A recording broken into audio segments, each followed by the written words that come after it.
अब है आय और खर्च पे आधारित सवाल। अब है परसेंटेज टॉपिक का लास्ट पैटर्न का सवाल, आय और खर्च। चलिए आय और खर्च कैसे शुरू करते हैं।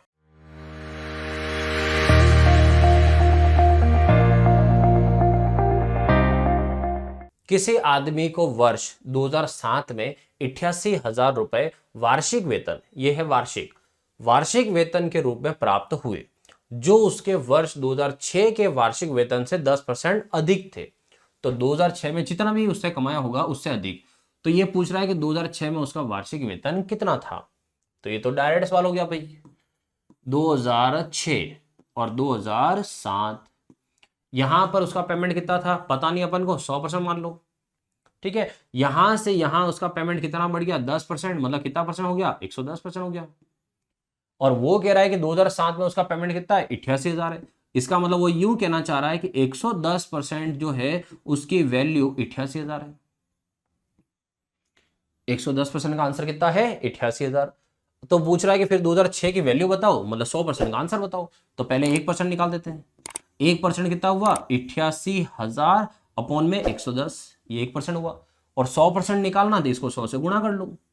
ये 100 से गुणा, 1 0 से 1 0 कट गई, 11 से कितने बार, 88, 8 0 0, तो 800 और 100, तो 800 और 100 कितना हो गया, 80,000। इसका मतलब 2006 में उसकी जनसंख्या, और सॉरी जनसंख्या नहीं, 2006 में उसका वेतन कितना था, 80,000 था।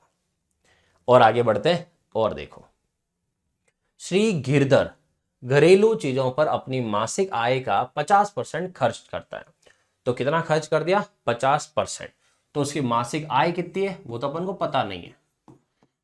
तो मासिक आय नहीं पता है, तो मासिक आय को मान लो कितना हो गया, 100%। ठीक है, मासिक आय का 50% वो खर्च करता है घरेलू चीजों पे। तो घरेलू चीजों पर उसने खर्च कर दिया 50%। ठीक है, फिर है शेष में से जो बाकी है उसमें से 50% परिवहन पर, 25% मनोरंजन पर और 10% खेल कूद पर खर्च करता है। अब ध्यान ना, शेष जो है ना उसमें से ये क्या कर रहा है, 50%, फिर 25% और फिर 10% ये खर्च कर रहा है अन्य चीजों पर। तो अब यहां पर गड़बड़ बहुत सारे करेंगे कि इसको कैसे करें। तो अब देखो, घरेलू पर कर दिया, अब कितना बचा पैसा, 50% तो बचा ना। अब ये जो सारे खर्चे हैं जो तीनों आए हैं वो कितने हुए, तो सारे तीनों को क्या कर दो, टोटल कर दो। क्योंकि कहीं पर भी इनके बीच में शेष यहां लिखा है, उसके बाद कहीं पर भी बीच में शेष नहीं लिखा हुआ है। तो अगर बीच में कहीं पर भी शेष नहीं लिखा हुआ है, इसका मतलब पूरा बंडल है, एक साथ जोड़ दो। 50% प्लस 25% प्लस 10%, तो 75 और 10 कितना, 85%। तो शेष का ये जोड़ोगे तो कितना आया, 85%। किसका 85%, शेष का। ये भी ध्यान ना, यूनिक टोटल का।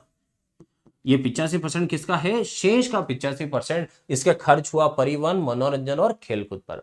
और अब वो कह रहा है कि 900 रुपए की बचत करता है। तो 900 रुपए बचत करता है, इसके बाद 50% उसने घरेलू खर्च पे खर्च कर दिया। अब उसके पास बचा पैसा कितना, 50%। 50% का उसने 85% और खर्च कर दिया। तो अब उसके पास शेष बचा कितना, तो इसका मतलब है अब उसके पास बचा है 50% का 15%। 50% जो शेष था उसका 50% खर्च हो गया, तो अब कितना बचा है, 50% का 15% और बचा हुआ है। अब 50% का 15% कितना हुआ, तो 15 और परसेंट। तो क्या करना है, 50 से कट गया 2 बार, और 2 से 15 कितना, 7.5, तो 7.5। और ये परसेंटेज कटा नहीं है, ये पड़ा है तो ये वापस रहेगा इसके साथ। इसका मतलब लास्ट में उसके बाद जो पैसा पड़ा है वो 7.5% की वैल्यू है। तो लास्ट में पैसा पड़ा कौन सा है, सवाल में दे रखा है। तो लास्ट में 900 रुपए की बचत करता है। तो ये 900 रुपए जो बचत हो रहे हैं वो किसकी वैल्यू है, ये 7.5 की वैल्यू है, क्योंकि लास्ट में परसेंटेज में बचा हुआ ये है। तो इसका मतलब हुआ कि 7.5%, 7.5% किसके बराबर है, 900 के बराबर है। तो 7.5% 900 के बराबर है। अब आगे, तो गिरिधर की मासिक आय क्या है, तो गिरधर की मासिक आय पूछ रहा है, वो टोटल पूछ रहा है। तो पहले 1% निकाल दो, 1% हो गया 900 बटा 7.5, और क्या निकालना, टोटल मतलब 100 का गुणा कर देते हैं। पॉइंट को हटा दो, पॉइंट हटाने से ऊपर एक जीरो और बढ़ गई।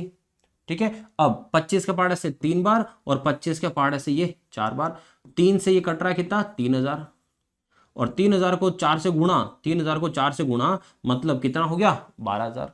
तो यहां पर गिरधर की मासिक आय कितनी होगी दोस्तों 12,000। क्लियर। चलो आगे बढ़ते हैं। आगे है सोफिया अपने मासिक वेतन का 25% तो बीमा पॉलिसियों में निवेश कर जाती है। तो टोटल जो मासिक वेतन है वो अब तो समझ आ गया होगा आपको कि मासिक अपन कितना लेके चलेंगे 100%।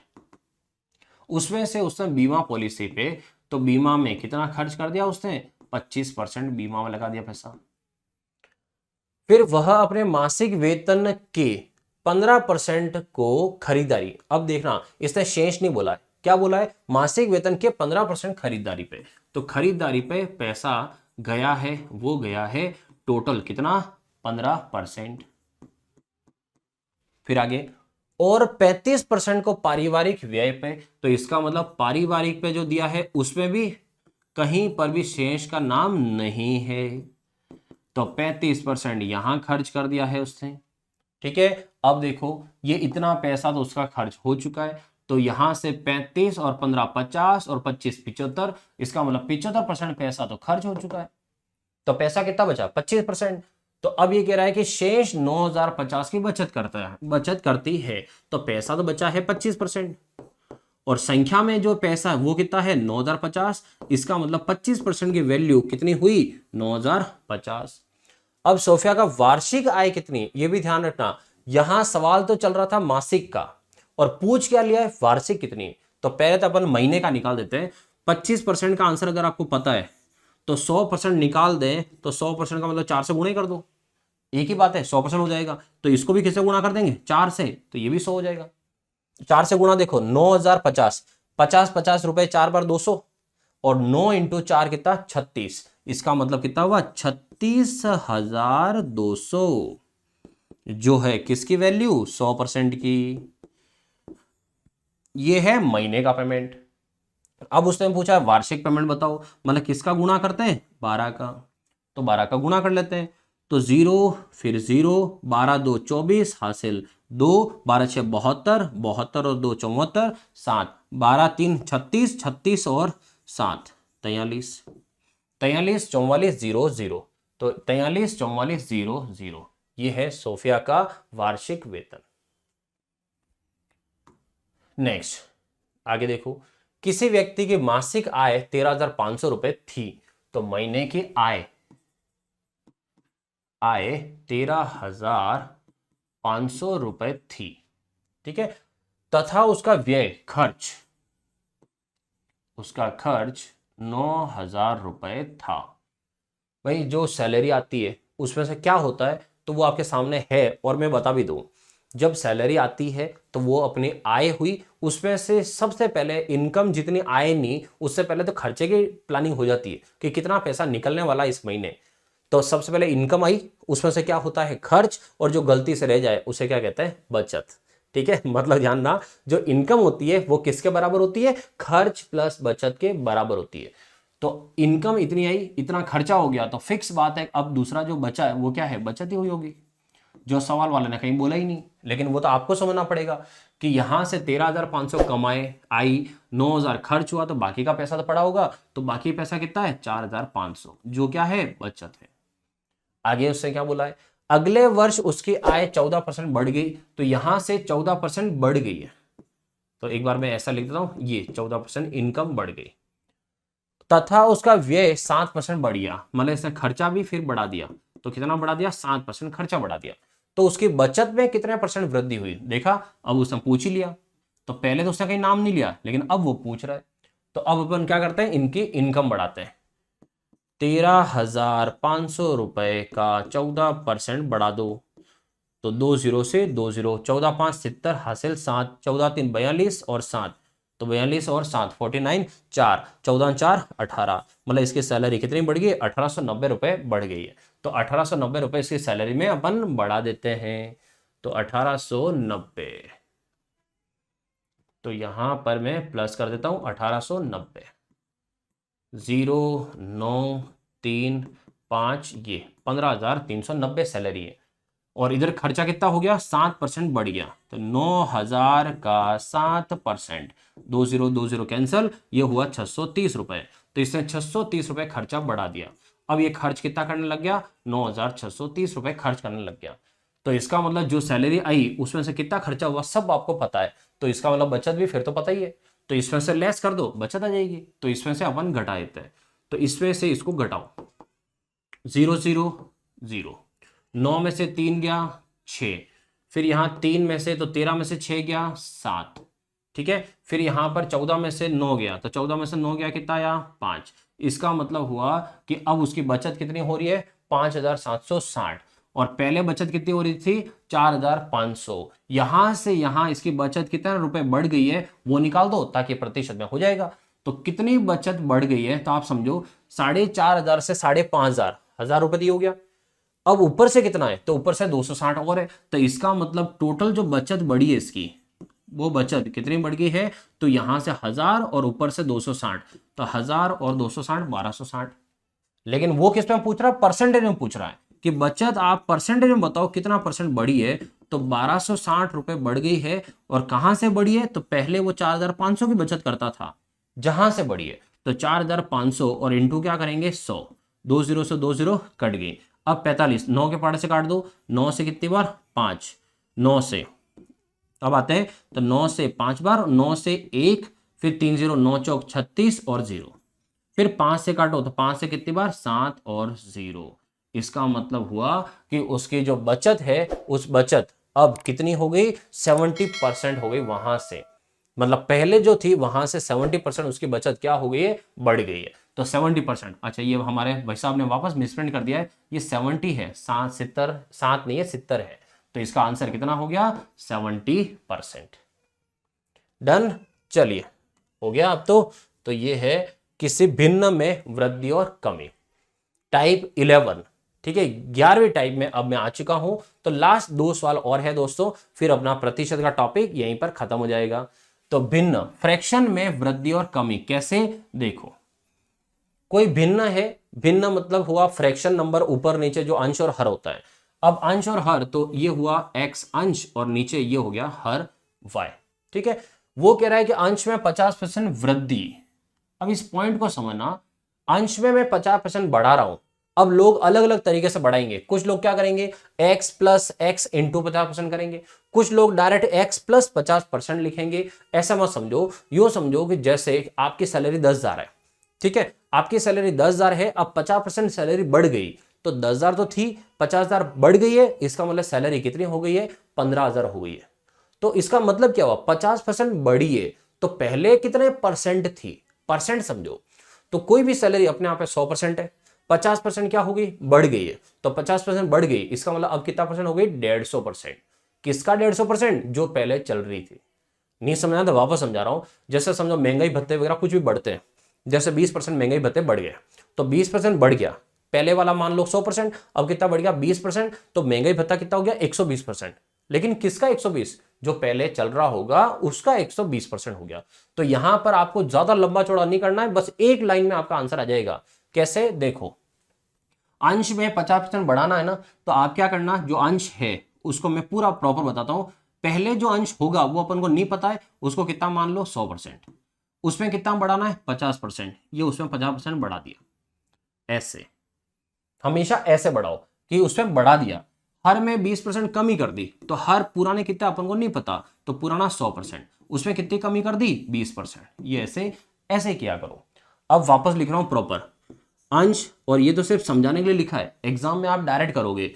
अंश का अंश 50% बढ़ाया, सीधा लिखोगे 150% अपॉन में y। अब 20% क्या किया, कम, तो 20% कम करने से कितना हो गया, अब ये 80%। तो अंश 50% बढ़ा दिया तो 150% हो गया, हर में 20% कमी कर दी, अब ये कितना 80% हो गया। ऐसा करने से यह भिन्न 5/4 हो जाती है, ये 5/4 हो जाती है। हो जाती है का मतलब ये कि इसका आंसर इक्वल में इतना हो जाता है। अब क्या करना दोस्तों, देखो आपको जब समझ आ जाएगा तो फिर आप यही लिखोगे। एक ही स्टेप में आंसर कैसे आएगा, परसेंट ऊपर परसेंट नीचे काट दो, 0 ऊपर 0 नीचे काट दो, फिर इधर से इधर संख्या आप आराम से काट सकते हो। तो जब भी बीच में बराबर का चिन्ह हो तो नीचे से नीचे और ऊपर से ऊपर संख्या काटी जा सकती है। तो फिर मैं यहां से काट देता हूं, 4 से 8 2 बार और 5 से 15 3 बार। ठीक है, तो अपने पास क्या बचा, x इंटू 3 और y इंटू 2 बराबर 1/1, क्योंकि उधर कुछ है ही नहीं। अब आंसर किसका निकालना है, x बटा y का। क्या निकालना, मूल भिन्न x बटा y। तो ये संख्या उधर भेज दो, नीचे वाली ऊपर, ऊपर वाली नीचे। तो x बटा y का आंसर कितना हो गया, 2/3। कितना हो गया, 2/3। आया समझ में। और देखो, और बनाए मैंने सवाल। देखो, किसी भिन्न के अंश, वापस वही भिन्न, तो x और y। अब मैं 100 अलग नहीं लिख रहा हूं, अंश में 25% क्या कर दिया मैंने, कम, तो 25% कम कर दिया, मतलब कितना हो गया, 75%। तथा हर में 20% वृद्धि कर दी, तो हर 20% बढ़ा दिया, मैं डायरेक्ट लिख रहा हूं 120% कर दिया मैंने हर। ऐसा करने से यह भिन्न कितनी हो गई, 15/32 हो गई, ये 15/32 हो गई। ऐसे लिख दो, जो जो कट रहा है उसे काटते हैं, परसेंट परसेंट काट दिया। फिर ये दोनों भी कट रहे, देखो ऊपर नीचे 15 के पार्ट से, 15 5 75 और 15 8 120। ठीक है, ये ऊपर नीचे कट गए। फिर इधर से इधर देखो आप, तो इधर से इधर भी ये संख्या कट रही है, 5 से 15 3 बार और 8 से 32 4 बार। इसका मतलब x बटा y का आंसर कितना हुआ दोस्तों, 3/4। ठीक है, ये 3/4। बस एक लाइन का सवाल था, हो गया इतना समय। ठीक है, तो इसलिए जब भी सवाल आए इनका ध्यान ना। एक लास्ट सवाल और, किसी भिन्न, ये भिन्न x बटा y, अंश में 200% की वृद्धि, तो 200% अगर बढ़ाऊंगा तो हो कितना जाएगा, 300%। और हर में 300% की वृद्धि करूंगा, तो 300 की तो वृद्धि करूंगा तो हो कितना जाएगा, 400%। ऐसा करने से भिन्न कितनी हो जाती है, 9/16 हो जाती है, मतलब ये 9/16 हो गया। अब परसेंटेज परसेंटेज कैंसल, 2 0 से 2 0 कैंसल, इधर से उधर और इधर से इधर संख्या कट रही है तो काट दो। तो 3 से 9 3 बार और 4 से 16 4 बार। तो x बटा y का आंसर, तो x बटा y का आंसर कितना हुआ, 3/4। सवाल खत्म और प्रतिशत का टॉपिक यहीं पर खत्म। तो आपको मैंने 11 टाइप के अलग अलग सवाल सिखाए हैं। हर टाइप में कम से कम भी मैंने 4-5 सवाल तो आपको सिखाए हैं। मतलब 11 इंटू 5 का अगर एवरेज भी लगाओ तो 55 सवाल तो आपको मैंने सॉल्व करवा दिए। अब आप प्रैक्टिस सेट में देखोगे तो कम से कम भी 60-70 सवाल मैंने प्रैक्टिस सेट में दिए आपको। 60-70 सवाल प्रैक्टिस सेट में, 55 सवाल मैंने प्रैक्टिस करा दिए हैं। और फिर आप टेस्ट पेपर देखोगे तो एक टॉपिक के मैंने 10 टेस्ट पेपर बनाए। कितने, 10। मतलब पहले स्टार्टिंग में थोड़े कम मिलेंगे आपको, धीरे धीरे उसको और बढ़ेंगे। तो आप ये समझो 100 सवाल तो मैं ओनली टेस्ट में दूंगा आपको, 100-150 सवाल टेस्ट के अंदर। तो टोटल आप काउंट करो कितने हो गए, मैंने 55 लगभग यहाँ पढ़ाए। फिर आप लगभग 60-70 प्रैक्टिस सेट में पढ़ोगे और लगभग 100-150 के आसपास आप टेस्ट सीरीज में पढ़ोगे। तो यहाँ पर टोटल अगर सवाल देखा जाए तो 16 6 और 2 265, मतलब 250 मान लो। एक टॉपिक के 250 सवाल करना बहुत बड़ी बात होती है। इतना अगर कर लिया आपने तो कोई नहीं रोक सकता किसी भर्ती में आपको। ठीक है, चलो मिलते हैं अगले टॉपिक में, तब तक बाय बाय।